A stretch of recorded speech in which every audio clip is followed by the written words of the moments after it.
Hello, welcome into BTN's Take 10 podcast. This is Alex Roux, BTM, and we're back on the Take 10 podcast with a football-heavy show with a very respected and talented football reporter. And she's actually a longtime friend of the show, and I say longtime because she goes back as far as you can on the Take 10 podcast. It's Nicole Auerbach of The Athletic, and she was actually the very first guest on the very first episode of the Take 10 podcast. So great to have her back on. I think she came back on last about a couple of years almost to the day ago. So she was on about 2.5 years ago when the show launched, and then 6 months or so later when the show was starting to gain some traction. Now here we are 2.5 years or so later, and she's back for a third time. So appreciate Nicole coming on, talk a lot of college football playoffs, and she's very plugged into that scene. Talk a lot of Minnesota. She has an interesting story about a Minnesota tradition that surfaced this past weekend, and it kind of went viral.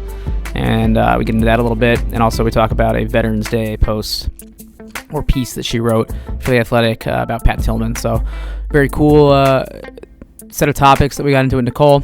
And then after Nicole's interview, we toss it over to Harold Shelton, who is BTN's in-house researcher for his weekly Stat Head segment.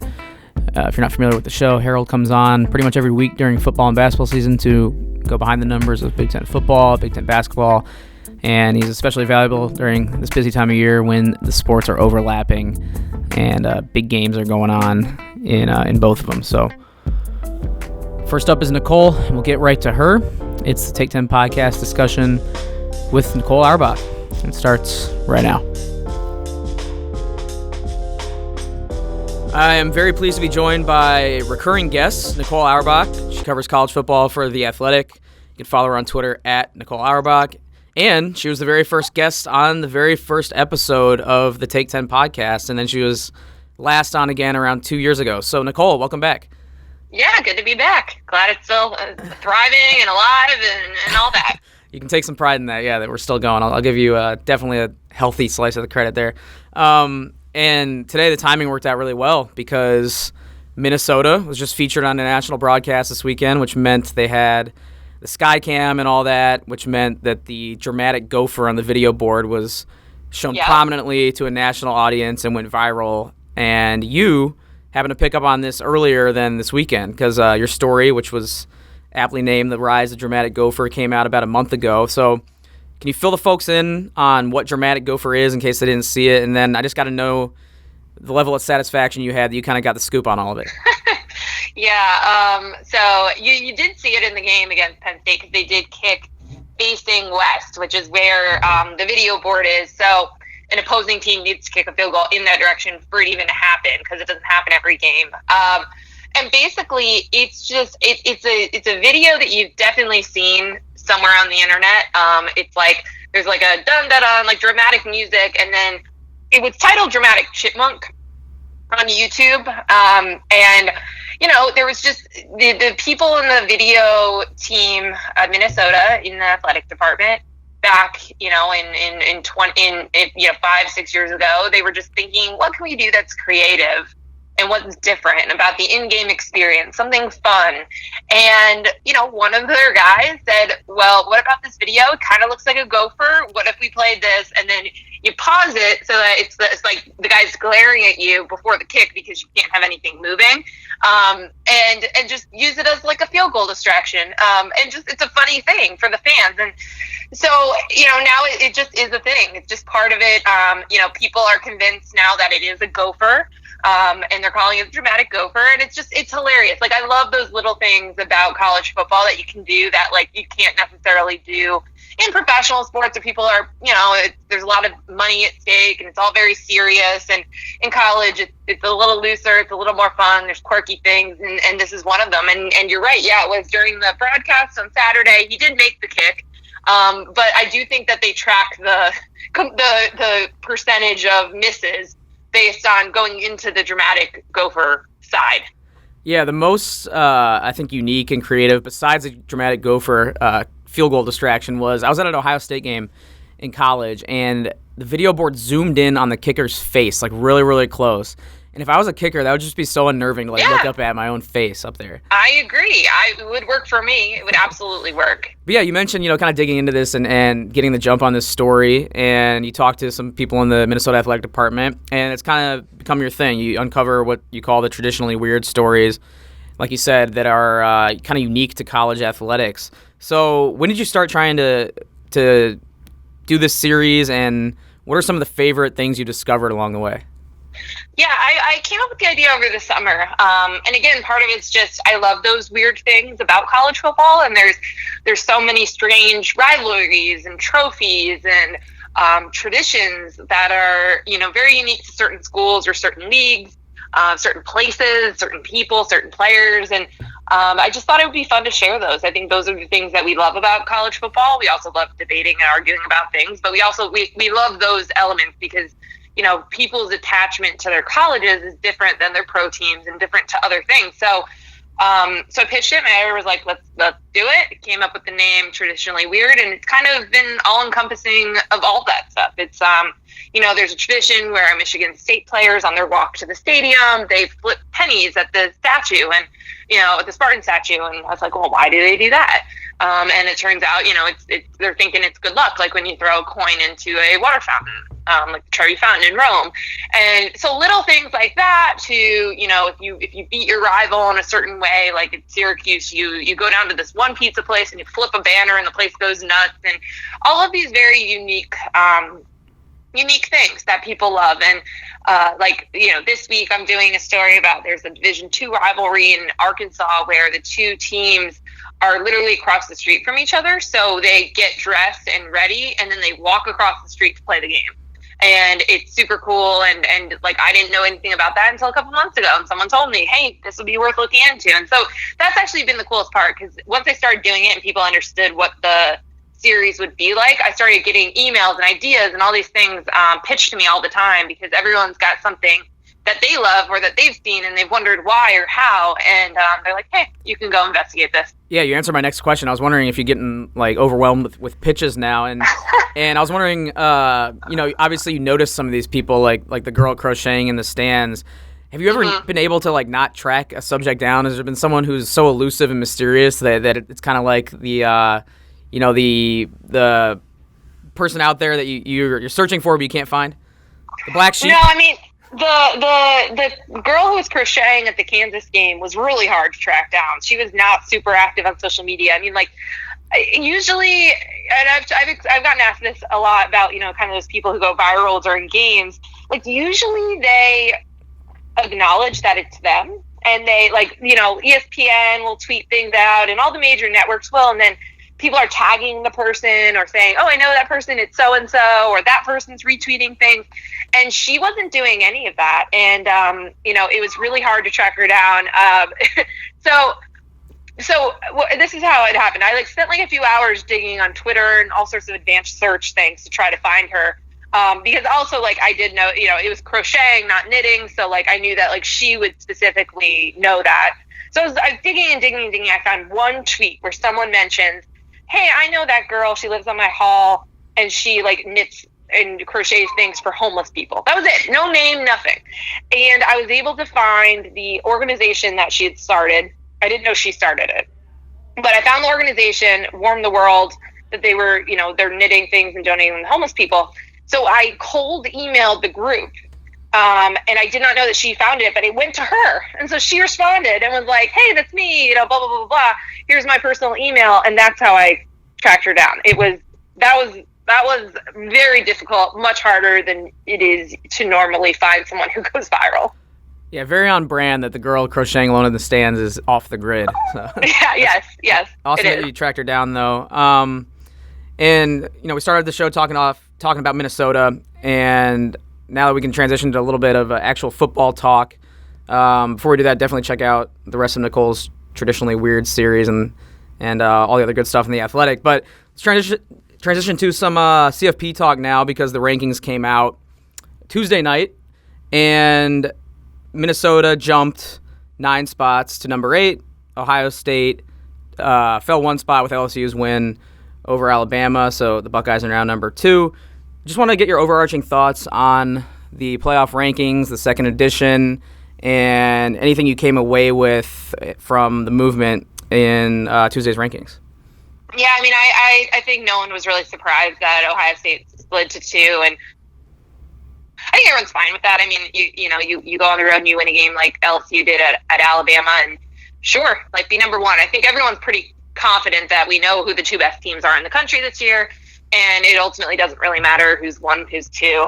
And so I think that was expected. That was fine. I thought Minnesota's jump was interesting because, it was unprecedented for a team to jump that high into the top 10. And we were kind of unsure exactly how much credit the committee would give them for that win over Penn State, because obviously the committee thought very highly of Penn State to have them in the top 4 last week. So you're like, all right, well, they thought that was a good team. They go and beat them. How much is that worth? And so I thought it was about right. I mean, you could have argued that they could have been above the Pac-12 teams if you wanted. But certainly, they stuck to certain principles. Like, they were ahead of Penn State, well ahead of the Big 12 schools. Like, I thought it was a pretty good spot for them. I thought the AP voters did a pretty good job too, evaluating how much that win was worth. And, it's good to see, because I think, as you know, like, the narrative around Minnesota was, yeah, they're undefeated, but like, who have they played? And you win a game like that, and then they were just so good from the jump in that game. They were so well prepared and so ready to go. And I think everyone learned, oh yeah, hey, they've got NFL caliber wide receivers. Tanner Morgan just does not make mistakes. Like, you learned a lot about that team. Don't throw the ball near Antoine Winfield Jr. ever. Like, all of those things that anyone who's watched them the last, month or so especially has seen, because they've really started to fire on all cylinders. But, now everyone is seeing that nationally, and you're seeing the committee respect them. And I think what it does is it positions the Big 10 pretty well, kind of moving forward with the level of respect the top teams are getting. So from what you've seen out of Minnesota, obviously they passed the first major test. Do you think they're a team that is capable of challenging an Ohio State if they do end up meeting in Indy down the road? Yeah, I mean, that's a good question. Because every time we've kind of underestimated Minnesota, they've stepped up and won the games, right? And so it would be an interesting test. I mean, it certainly seems like we're headed that way. And I guess we'll learn a lot more about Minnesota, against Iowa, against Wisconsin, these big games, and obviously their schedule's so backloaded. And we'll see. We'll see how they compare. Obviously Penn State has a lot of athletes and playmakers, and they were able to do what they needed to do to beat them. Wisconsin, you've got Jonathan Taylor and that rushing attack, and Iowa's just traditionally just very tough defensively, and tough on the line. And so, like, we'll learn a lot more about that. I mean, I don't think anyone in the Big Ten is quite on Ohio State's level this year. They're basically playing, they're like a video game right now, and especially you're adding in these wrinkles of, like, the onside kick now you're going to have to worry about, just all sorts of stuff that's kind of things and nightmares for other teams. So I don't know if I necessarily see anyone really, getting to that position this year, but I mean, I'd love to see Minnesota try, and I do think we're going to end up getting to see that.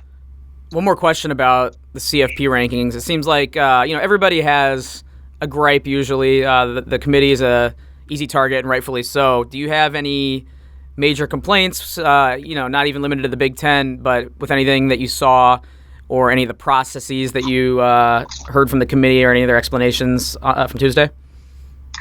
Yeah, I mean, I think there's always inconsistencies, and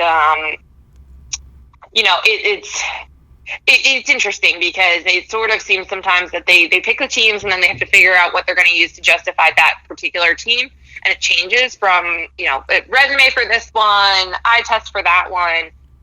They're not going to ping Georgia too bad for its loss to South Carolina, but other years, like, they are gonna ding teams for the caliber of the loss. And so it all just kind of changes, and I'm kind of used to that inconsistency. I do think it's probably encouraging that Alabama was out of the top 4 for that reason, because they really didn't have much to stand on, just 2 wins over teams with winning records, and a good loss, but a good loss should not be your best attribute. So I think that was positive, although obviously they're still going to be in the race, and there's still going to be concerns about that, because the eye test and the idea of picking the 4 best teams do give you some leeway there. So, that's going to be something worth following. But I think, right now the top 3 are so clear, and, generally everyone agrees with the order of them.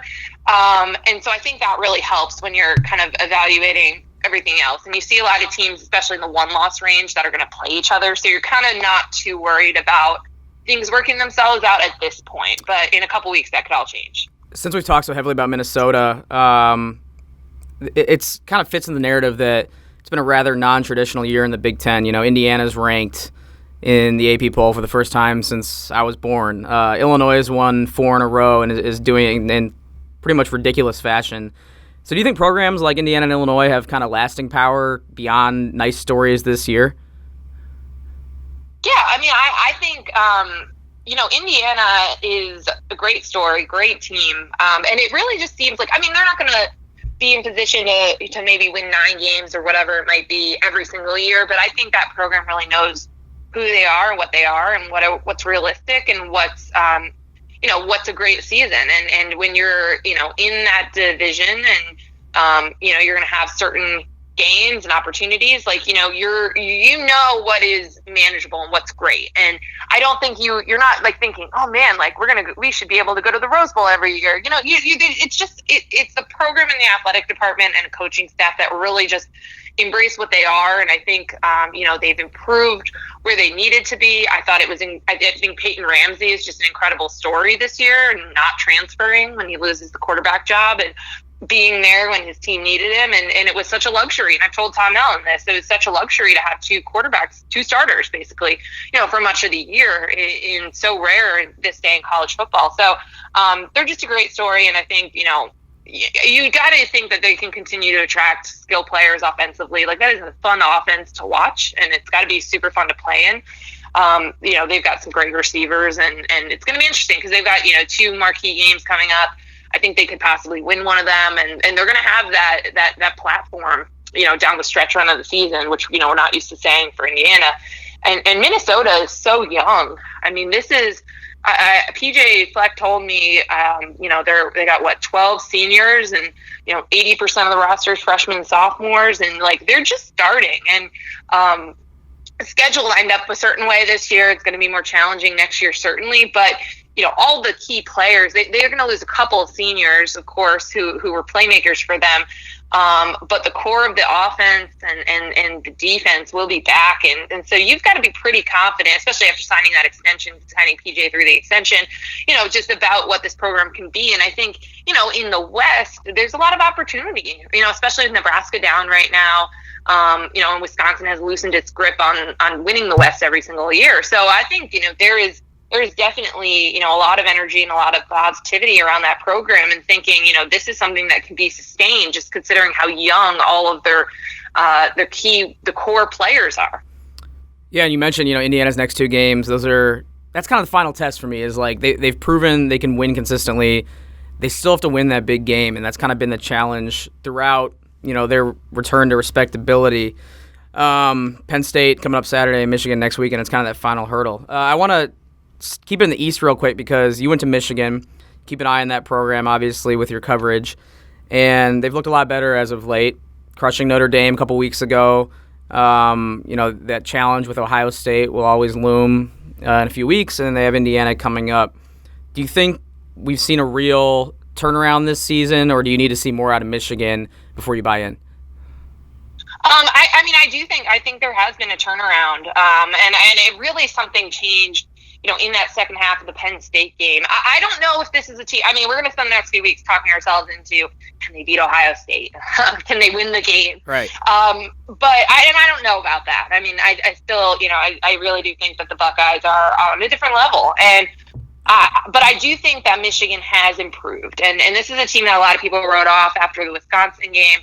And we kind of forget that the season goes on and teams get better and things start clicking, especially when you have a first-year offensive coordinator in Josh Gaddis. And I really think they just kind of figured out, how to play to their strengths, how to move the ball effectively and put people in position to to really make an impact. I mean, they've got, guys who are receivers who are going to play on Sundays, and the defense has gotten better. They lost a lot of key guys from last year's team to the NFL, and it just takes time for things to grow, and you're seeing that aggressive attacking defense that we know with Don Brown and all of that. It takes a season. If something clicks, and then you're good and you're a better team. And something clicked in that Penn State game, and they've just been playing on a different level since then, and it's really a good story. But we only talk about the playoff and the prism of the playoff, and it changes the way that we view kind of what is a successful season, what is what teams are getting better as the season goes on. And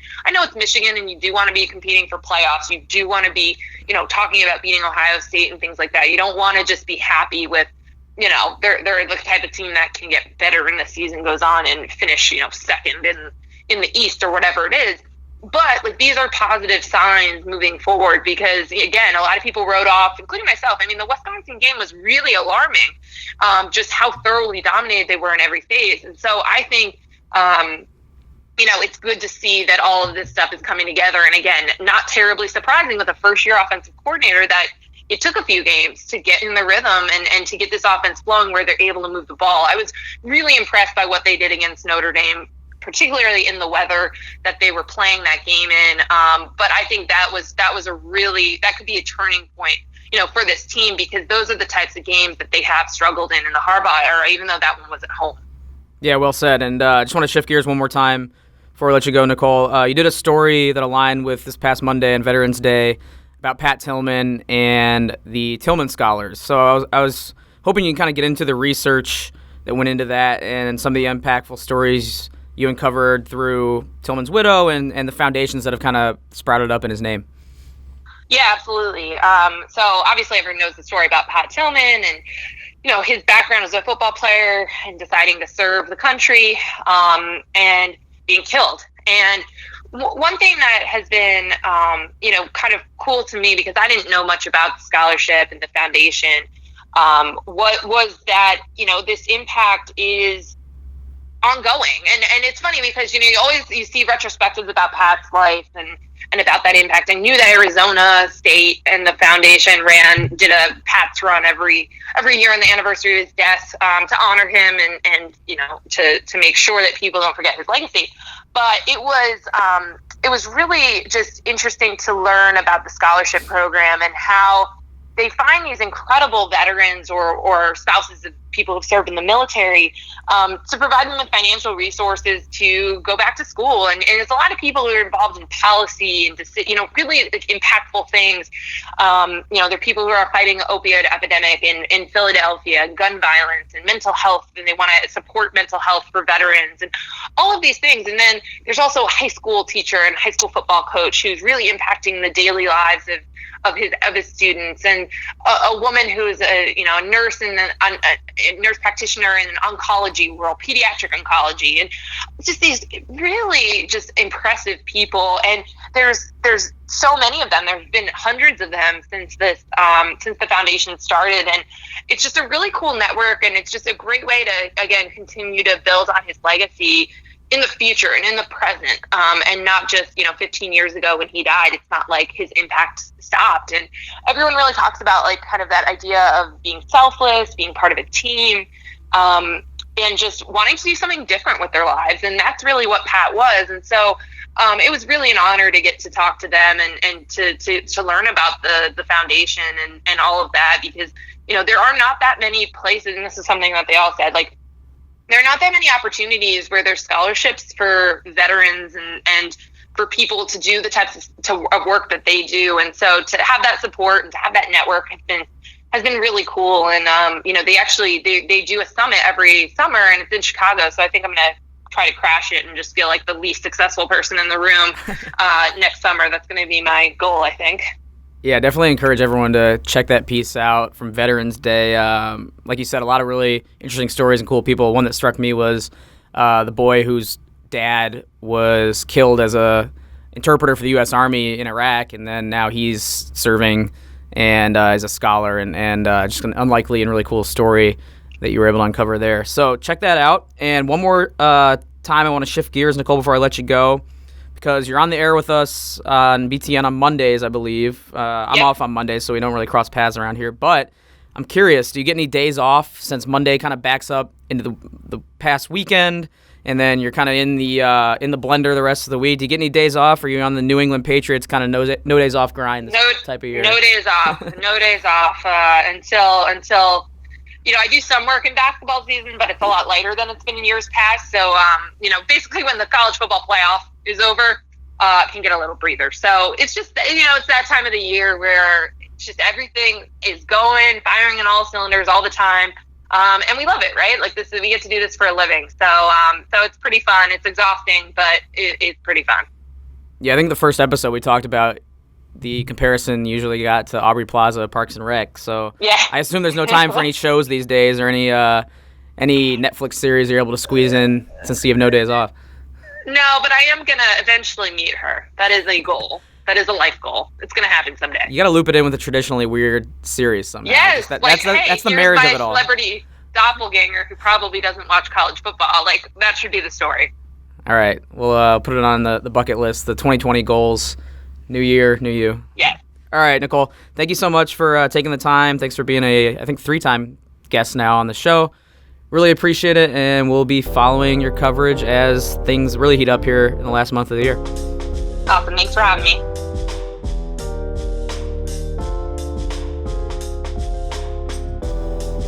All right. Thanks once again to Nicole for joining the show. Really appreciate her as always.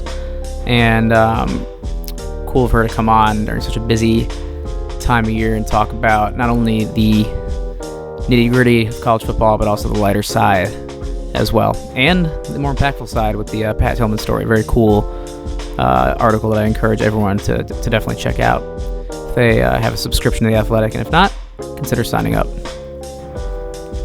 All right, moving on now to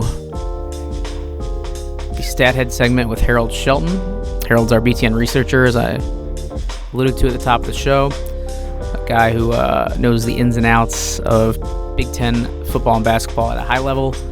And talk a lot of Big Ten football, a little bit of basketball toward the end.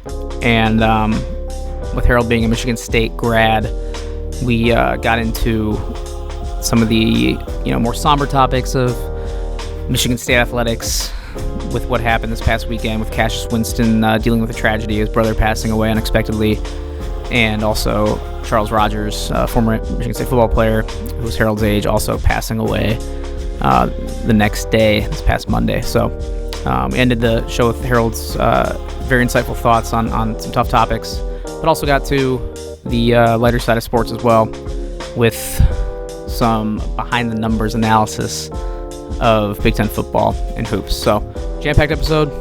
Definitely stay tuned throughout. And we'll kick it over to Harold right now. It's the Stat Hit segment with Harold Shelton.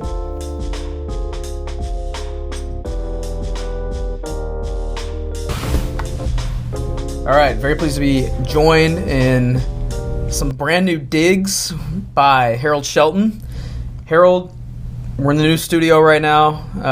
Not all the bells and whistles are fixed yet. The wires are not all hooked up yet. But at the very least, we got some nice couches to relax on. Yeah, I'm kind of digging these couches. The very nice leather. It's very comfortable. I'm laid back. I'm relaxed. I'm ready to talk some football, some hoops. Let's get into it. Set the scene for the listeners. I know they can't feel it, but we'll make them try and feel as comfortable as we are talking about it right now. Couple of tan couches, nice cameras Let around. their mind's eye wander a little bit. Yeah, exactly. All right, so let's get into it because we got a lot to talk about, like you said. We're talking on Wednesday, so a day after the college football playoff rankings came out. Second edition, volume 2. And we had a number 1 team as of last week. As of today, that's no longer the case. Ohio State fell to number 2. Minnesota's at number 8. And 6 teams remain ranked. No Indiana, which was kind of interesting. You can touch on that if you want. But what are some takeaways from the rankings, and do you have any beef with what you saw? Main takeaways for me, I'm not surprised that LSU jumped Ohio State. I don't think it'll stay that way, but I think for a week or two it makes sense, especially since the committee decided to put Texas back in the rankings. That's a whole other discussion, but since they're in there, that gives LSU 4 wins against the top 20, with 2 of them coming on the road. Ohio State has 2 top 20 wins, both coming at home. So if you're looking at, the quality of wins, LSU does have the edge there, even though I think Ohio State is just a more complete team. I definitely have an issue with the Minnesota-Penn State placement for both of them. I think the committee still doesn't buy Minnesota, and so they didn't want to put them as high as the Oregon, Utah, and potentially even Alabama's are, at 5, 6, and 7. I think they value Penn State, but they couldn't put Penn State ahead of Minnesota. And so because Minnesota beat Penn State, they had to put Penn State, at 9, 1 spot ahead of Minnesota. There's no way you could tell me that Penn State has a worse resume than Oregon, Utah, or Alabama. Right. You can't. And it's almost like they're playing for the future, I think. They're assuming that it's going to figure itself out with Minnesota having these tough games coming up. And they just think that, by the natural progression of the schedule, they'll be able to leapfrog Oregon and Utah, or whoever's ahead of them, right? Right. Yeah. I would think so. And again, if Minnesota takes care of the business, I think, it sorts itself out. But I feel like, and they're kind of doing the same thing with Baylor, where, granted, Baylor didn't look impressive at all. Needed triple OT to beat TCU, a TCU team that's okay. But the fact remains they still are undefeated. They have 2 road wins against the CFP Top 25, which is supposed to mean something. And they moved down a spot. Right. And they're still behind, a couple of 2-loss teams and all those 1-loss teams. But it seems like they're kind of waiting for Oklahoma to beat them, and then they can not have to worry about Baylor. And maybe if Iowa beats Minnesota or Wisconsin beats Minnesota, then okay, we don't have to worry about Minnesota. But they're going to have to start answering some questions about the Gophers if they win this week for sure. Right, and not that it matters too much, but it was interesting that Indiana, after being ranked for the first time in 25 years, was not included in the CFP rankings. If they handle business against Penn State or Michigan, I'm sure they'll hop in. But, huge accomplishment for the Hoosiers to be in the poll, in the voters' minds at least. Yeah, I was happy to see that. I think Indiana's a really good football team. I definitely think they're a top 25 caliber. Once you get past, the first 10 or 12 teams, 13 through 35, you could pretty much, pull out of a hat and put them any kind of way. So I was happy to see that. I wasn't surprised that the committee didn't put them in. They don't really have a good win per se, but they've just played really well, and I think they, should be commended for that. The fact that it's been 25 years since they've been ranked. Friends wasn't on the air yet. It's been a while. Time Cop was the number diapers. 1 movie. Yeah, you're in diapers. I know I was young. I was only 10, but you're in diapers. All right, let's move on. Okay. Wisconsin handled business, kept themselves alive in the West race. Still got work to do, but obviously, necessary step for them. Yeah, gotta love college football, right? You beat a hated rival in Iowa, and now you got to root for that same rival this week, right, to help you out. If Wisconsin were to lose this week to Nebraska and Minnesota were to win at Iowa, the race is over. And so Wisconsin has to win this week, and hope for some help from either Iowa or Northwestern.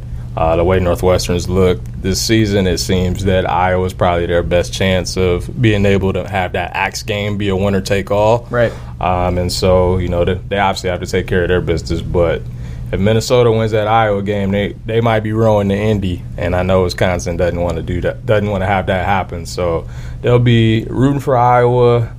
In the meantime, though, the performance from Jonathan Taylor, that might have been the quietest 250-yard performance you'll see. The fact that, we were talking about him as a Heisman favorite. They have the 2 losses. Everybody forgets about him. It's a really good Iowa defense he faced.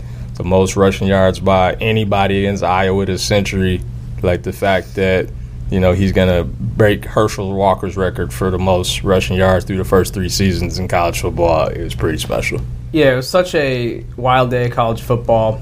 That performance was kind of overshadowed not only by LSU, Alabama, but the scene in Minnesota was awesome. With them rushing the field, it's kind of a culmination of just a lot of years of struggles there, to be frank, and a lot of a lot of fan, I guess, release after that, period of long-time struggle since really the 50s when they were like national champions or whatever, when they stacked those titles a long time ago, long before TCF Bank Stadium was there. And then to add to the madness, got to get to it.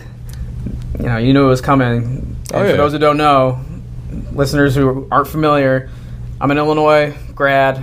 Harold is a Michigan State grad, and we made a bet last week for lunch, I believe, the winner of the Illinois-Michigan State game, and I think it was halftime. I saw Harold in the hallway here at the studio, and I said, H, you got your meal picked out yet, what you want to eat for the winning side of the bet? And what did you say? I said I didn't like the way that half ended. I did not feel good about it. That game should have been 35-3, no worse than 28-3 at half. It wasn't. And I feel like a team like Illinois that has a lot of confidence, they just needed something to break right for things to kind of go downhill for them, and they did. And on the opposite side, Michigan State has been a very fragile team all year. And once Illinois started making plays, you could see it was kind of the here we go on the Michigan State side. It was honestly one of the craziest games I've ever watched. Just the amount of things that had to break in Illinois' favor for them to come back and win that game. And I know watching on the other side, you probably see it, like you kind of said, that's just Michigan State kind of letting things snowball on them, right? Like it was just letting one bad thing avalanche into 5 to 10 bad things. But the fact that, Illinois got that touchdown before the half, like you mentioned, off a bobble and a Hail Mary, essentially, or a prayer that heaved in the end zone. The fact that they recovered from a missed extra point after nearly tying the game on a pick six. Then that was even after they blew a red zone chance when Brandon Peters threw a bad fade pass that was picked off. And then after all that, Michigan State still had him on 4th and 16, and for some reason decided to put their cornerback in single coverage on Matter Bebe, who'd had huge catches all day. And then finally, even though Illinois gets down to the 1 or 2 yard line, they still had him on 4th down and goal, and Illinois got the pass interference call. So it's just a crazy sequence, and it's crazy that now, after a long time watching this program, that things are breaking right for them, because you've seen it all go wrong over the years, and it's just I don't know from your perspective, outside of the Michigan State fan and alum, if you've ever seen anything wilder from the winning team.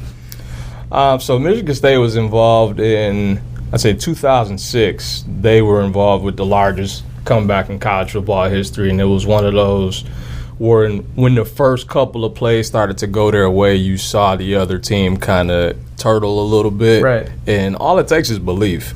And Illinois got that belief once they beat Wisconsin. And then they were able to put multiple wins together. And so even when you read some of the quotes and heard some of the players talk after the game about how we were playing down to Michigan State's level, we knew we had to, respond. Mm-hmm. Like, that was a team that fully believed that they were going to win that game. And, I think for a long time, when you're in a losing situation, it takes a while to build that. And, this is a team that won, 5 Big Ten games under Levy, and now they've won 4 in a row. I mean, having belief, could take you a long, long way. And, full credit to them for making all of the plays that they did to get that win. Yeah, it's been wild. Now they got a bye week to kind of enjoy that win. Michigan State, however, is to go right back on the playing field, turn right around, and play Michigan. How do you foresee that unfolding? Do you think they can salvage anything out of this season? They still have Maryland and Rutgers, so a bowl is still likely, but it would ease that pain quite a bit, I'd imagine, if they can challenge Michigan. Yeah, I think I saw Lions a couple touchdowns. That seems right. I'd be very curious just to kind of see what Michigan's game plan is. If they want to do the bully ball, smash mouth thing, I actually think that plays in Michigan State's favor. Obviously, they have issues in the secondary. If they'd actually decide to throw it to those receivers, like, Peoples-Jones and Nico Collins, Tariq Black, Ronnie Bell, like if they actually decide to throw it around, it could wind up being a long day. But, if it's one of those conservative games that, these games kind of turn into, Michigan State might hang around for a while. I mean, I'd be very, very surprised if they won it, considering, the trajectory of both teams right now. But, I definitely hope they don't get blown out. Hopefully it's a game in the fourth quarter and,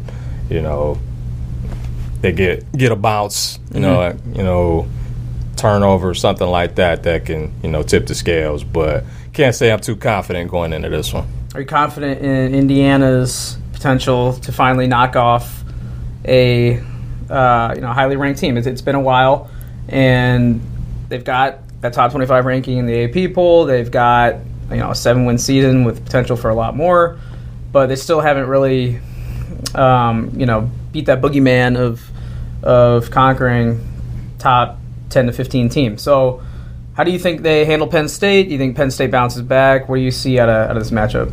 I mean, we're talking over 30 years since they beat a top 10 team. Right. And they've lost 40 straight games against top 10 teams. It's like the final frontier for them. I've been saying it. Exactly. I mean, not just top 10. I mean, they haven't beaten a ranked conference opponent since 2001. I mean, this is a long, long time coming.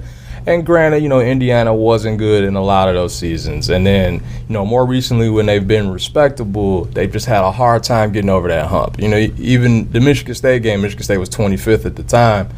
That was a game that they should have won. They outplayed them most of the day. They're up 10, and they found a way to let it slip. I do think that they're getting Penn State and Michigan at the right time. It's a trap game for both of those teams because Indiana plays Penn State. Penn State just played Minnesota. They have Ohio State the next week. Once they play Michigan, that's in between Michigan playing Michigan State and Ohio State. So it's the perfect scenario for Indiana to pull off an upset, being a trap game in between, kind of a sandwich game in between two big emotional games. I do think they're going to get one of them. If I had to guess, I would say probably at home against Michigan would be the better chance to do so. Playing at Penn State is really, really hard, but maybe they catch Penn State in a letdown. I do think they could have issues with Sean Clifford in that secondary, but they're scoring a lot of points, and we saw Tanner Morgan throw for a lot of yards last week against that secondary. I think Peyton Ramsey could do the same. I promise you one thing, the Tom Allen pregame speeches are going to be fire. Yes, for sure. Absolutely. Watch out for that. All right, we talked about Minnesota, talked about Iowa a little bit. Coming off that high that Minnesota just had, are they going to be caught napping against Iowa? Iowa, is fully capable of beating Minnesota. I think we're all aware of that. And, Iowa catches people all the time, especially this time of year. Yep. What do you foresee in this potentially West Division altering matchup?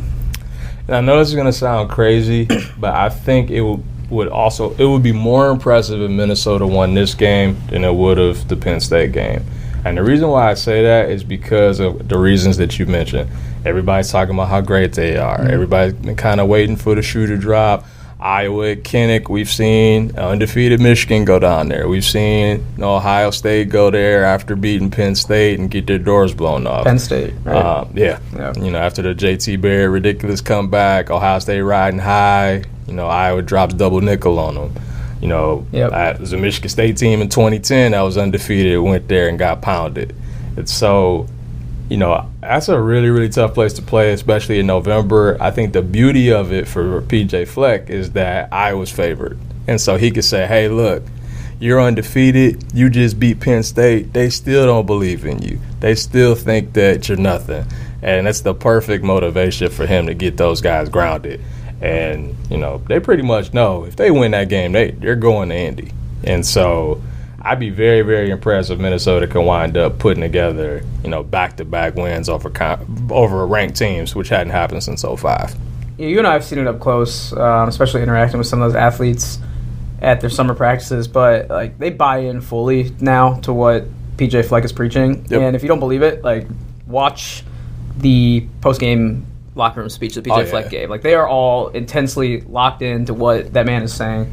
It's a full buy-in. I think the talent, match it. It's one thing to believe, but they have the talent to, to stack up and win these games. And I don't know about winning a game against Ohio State and Indianapolis. That's a whole other story. But the rest of their schedule in the regular season, undoubtedly, I think they can handle. But yeah, it's going to be really tough. I was not going to just roll over and let Minnesota, of all programs that they're used to having success against, come in and beat them on their turf. I will say, I do think Minnesota has a huge advantage at receiver against their secondary. I think that if Tanner Morgan gets the time to throw, I think he could have a big day. It doesn't look like it's going to be too cold. It looks like a low 40s, not better really than what it's windy. been these last few weeks. Exactly. Yeah. Low 40s, not a lot of wind. That means it could be a big day for Bateman and Johnson and Altman Bill. I mean, those three dudes are studs, so they can play anywhere in this league. But the fact they have all three on one team, it makes them a real, real big problem. All right, so before we wrap up, H, obviously lots to look forward to this weekend, and as we creep toward Thanksgiving and rivalry week and Indy and all that, it's going to be a lot of fun. But we got to talk some hoops before we sign off here. Getting ready for some games tonight, so obviously our conversation here is not going to be complete with Wednesday night's results and some big games going on. And we got Ohio State taking on Villanova. We got Purdue going up to Marquette, so do not know the outcomes there, but we can still talk some big picture stuff, especially with how we've seen the Big Ten perform kind of out the gates here, first week and a half of the season. So I think we're both on the same page that it's been a rough start. Been some marquee matchups that the Big Ten has dropped, and some not so marquee matchups that some teams in the Big Ten have stumbled against as well. So give me some overarching thoughts, knowing that we won't. The conference could get a big boost Wednesday night, and we don't know the outcomes of those games yet. Yeah, it'd be really nice if Ohio State could find a way. Obviously, Andre Weston's going to be out of that game, and so a lot's going to be on Caleb and the freshmen. But again, it would be nice if they can get that because we have 8 teams already that have a loss. Obviously, like you said, some are marquee matchups. Michigan State losing to Kentucky. But Purdue dropped a disappointing game to Texas. They were up home. like 5, right, in the last couple minutes. Yeah. Dropped a disappointing one there. Wisconsin had a chance against St. Mary's. Let one get away on a neutral court in overtime. Iowa was blown out at home by DePaul. I didn't even watch that game. I saw the score after the fact, and I didn't realize I was doing other things on Monday, and took me by surprise, to say the least. Yeah, I mean, that shouldn't have happened. Like, being from around here, DePaul, you think of DePaul as, like, they might make an NIT run, but they're not going to come into your house and blow you out. Right. I mean, DePaul has gotten better, don't get me wrong. Like, they got some good transfers. Yeah, they got some talent there, but, I mean, they shouldn't have gone into Iowa City and played the way they played. That result shouldn't happen. Like you said, I mean, we all saw Rutgers almost lose at home to Bryant. We saw Northwestern lose at home to Merrimack. I mean, it's not been. I mean, Nebraska's 0-2. Yep. The league definitely has some problems right now. Only 3 teams ranked. It would be nice if some of these Gavitt games can go our way. Michigan had a really nice win over Creighton. That was encouraging. That was a top 35 team in Ken Palm, so that was a nice win, and hopefully the Big Ten can start to build on that. Michigan State winning at Seton Hall would definitely go a long way. Michigan State can't lose to Seton Hall. It's Thursday. No, that would not be a good look. No, they can't start 1-2 if that's supposedly the preseason number 1 and the banner team for the league. If they already have 2 losses out of the gate, it's going to make the rest of the league look a lot worse. Yeah, and it's tough to talk about, but it was just a really rough weekend for Michigan State. I was off on Sunday, so I was kind of observing from afar. But the Cassius Winston situation, I think one was handled beautifully by his family and by him. Really, just showed a lot of strength to go out in the court and play. I mean, it's such an insignificant thing, but when faced with kind of an unspeakable tragedy like that, and then on, was it Monday? Then Michigan State football lost one of their former players, and just a rough weekend all around. I'm sure you absorbed it in a different way than just the casual observer. Yeah, it was definitely a tough weekend for Spartan Nation for sure. Starting with the Cassius stuff, I mean, I was floored when I read the news Sunday morning that Cassius Winston's brother was, that he passed, and the fact that, it sounded like this was kind of an ongoing thing for a while. Like, if you read Cassius Winston's long Instagram post, he kind of mentioned the demons that his brother was, fighting against, and how, the next time that, he ran across somebody with those same problems, he would do whatever he could to save them, because that's what his brother would have wanted him to do. So you knew that was something that's been brewing for a long time. And just to see, somebody, take their life like that is, it's just a really, really sad situation. It just goes to show you never know what somebody's going through.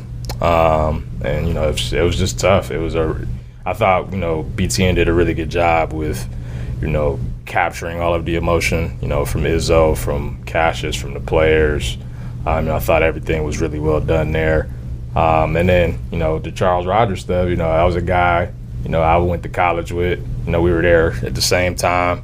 I'd see him around campus. I wouldn't say we were cool, but, I definitely knew him. And, he was easily the most fun player I've seen in person, and definitely in college.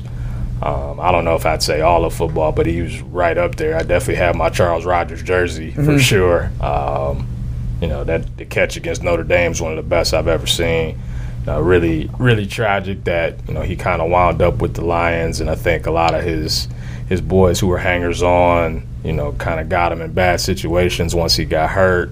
I know there was a story a couple years ago at Atlanta State Journal where it said he was, down 30 pounds from his playing weight, and he just, kind of looked like he was in bad shape. And, I had read somewhere, it might have been on Twitter, that he was, not doing so well just a couple weeks, before the news came out that he passed. And so, yeah, definitely a sobering week, for Spartan Nation. It's been tough. Yeah, and back to Cassius, didn't take much reading between the lines to understand, I think, what happened with his brother. But on a if there's any silver lining or a lighter note, just being in the locker room last year during the Final Four and kind of getting to talk to that team and kind of get a sense of what they were about. They seem very tight-knit and very prepared to help each other through a situation like this. Like, those are a lot of good dudes, and Cassius is at the very top of that. Like, he's an awesome kid to deal with.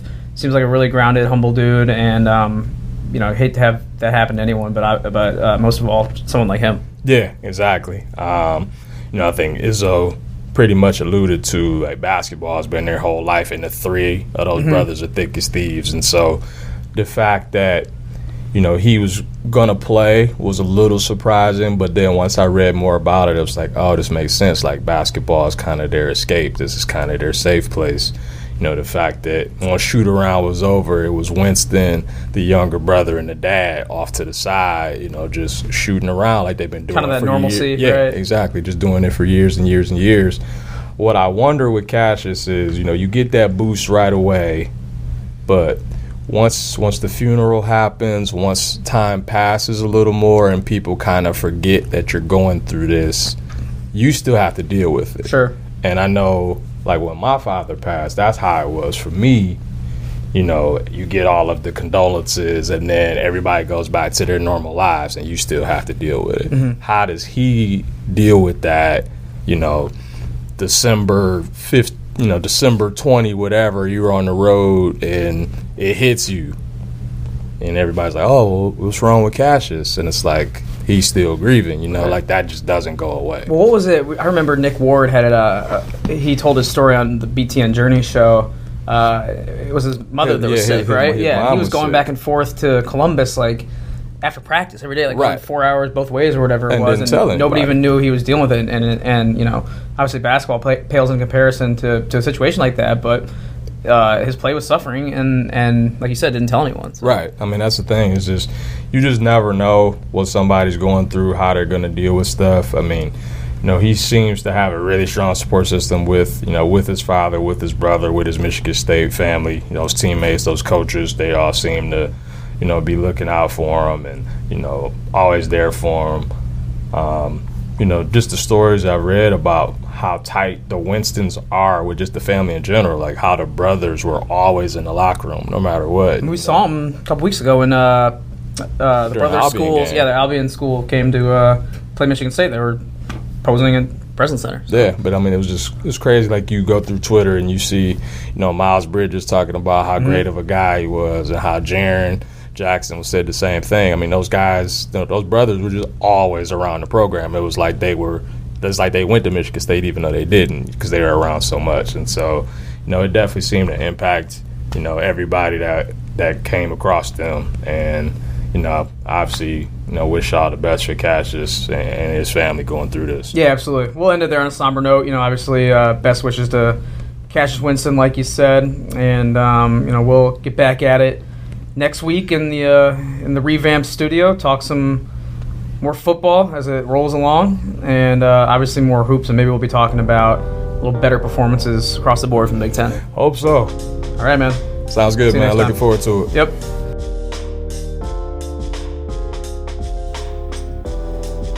All right, thanks once again to H and Nicole for joining the show. Really appreciate it. A couple of longtime friends of the program, and definitely a awesome combo to get both of them on, and touched on, very wide range of topics on this particular episode, and it's good to have the versatility to do that with a couple people who are very capable of addressing those topics. So thanks once again to both of them.